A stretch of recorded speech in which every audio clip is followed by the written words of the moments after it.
Nama saya Mayang Maharani, saya pemilik dodol Betawi Rogaya. Usaha ini udah turun-temurun dari orang tua saya, dari orang tuanya orang tua saya gitu. Sampai akhirnya turun ke saya, itu berarti udah 3 generasi. Kalau dari kakek nenek saya kurang tahu tepatnya tahun berapa. Tapi kalau misalnya untuk ibu saya sendiri, dia memulai pembuatan dodol usaha ini dia dari tahun 2000. Waktu itu langsung bikin izin dagang, siup, dan sebagainya dengan nama label yang lain bukan Dodol Betawi Rogaya. Nah setelah siup dan sebagainya itu kadaluarsa, akhirnya saya ingin bikin sendiri, terus akhirnya ke Pak Andi.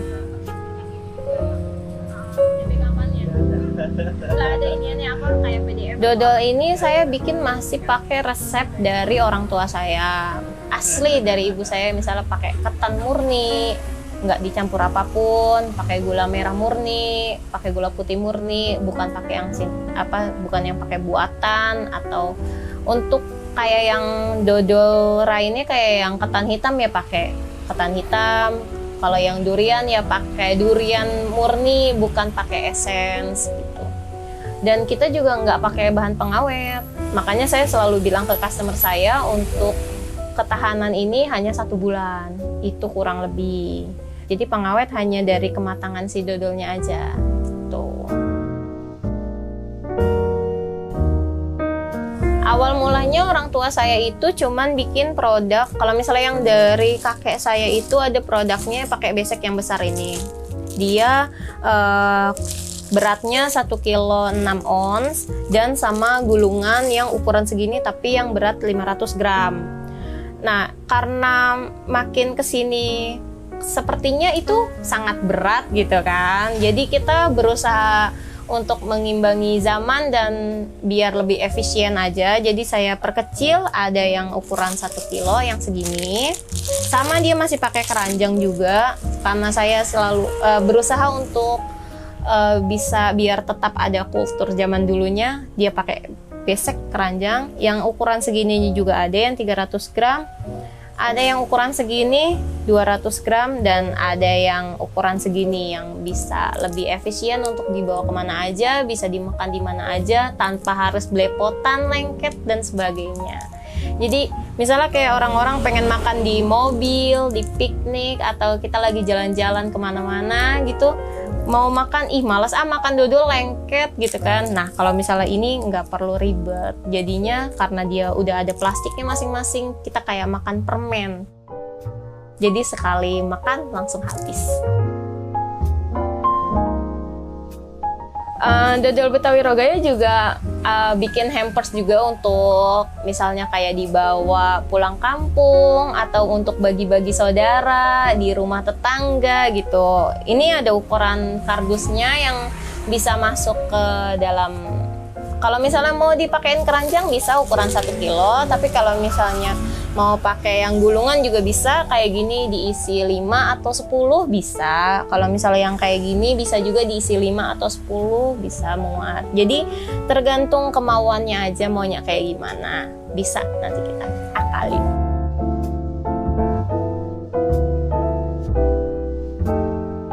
Sekarang saya ada di toko offline, ada di Jalan Haji Taiman nomor 358 Dodol Betawi Rogaya Pasar Rebo. Kalau misalnya mau pakai marketplace, misalnya kayak Shopee, Tokopedia, saya ada di Dodol Betawi Rogaya.